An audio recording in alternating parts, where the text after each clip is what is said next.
காஞ்சிபுரம் மாவட்டம் வாலாஜாபாத்தில் டாஸ்மாக் கடையில் ஏற்பட்ட தகராறில் எல்லை பாதுகாப்பு படை வீரர் கத்தியால் குத்தி கொலை செய்யப்பட்டுள்ளார்.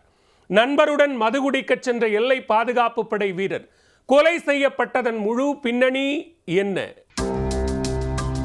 காஞ்சிபுரம் மாவட்டம் வாலாஜாபாத் அடுத்த முத்தியால்பேட்டையை சேர்ந்தவர் கனக சபாபதி. 24 வயதான கனக சபாபதி எல்லை பாதுகாப்பு படை வீரராக இமாச்சல பிரதேசம் டார்ஜிலிங் பகுதியில் பணிபுரிந்து வந்தார்.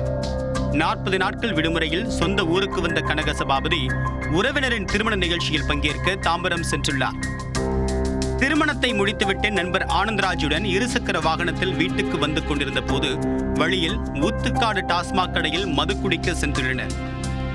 மதுபானம் குடித்துவிட்டு போதை தலைக்கேறிய நிலையில் நண்பர்கள் இருவரும் அங்கிருந்து ஒருவரை தாக்கியுள்ளனர்.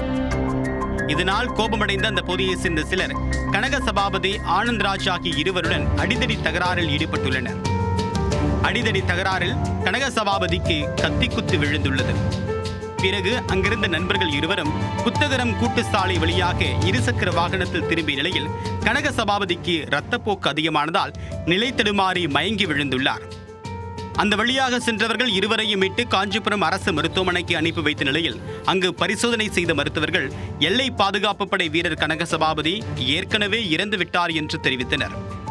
இந்த சம்பவம் குறித்து தகவல் அறிந்து வந்த வாலாஜாபாத் போலீசார் கனக சபாபதியின் உடலை கைப்பற்றி பிரேத பரிசோதனைக்கு அனுப்பி வைத்தனர். மேலும் வழக்கு பதிவு செய்து டாஸ்மாக் கடையில் அடிதடியில் ஈடுபட்டு கத்தியால் குத்திய ஆசாமிகளை வாலாஜாபாத் போலீசார் தீவிரமாக தேடி வருகின்றனர்.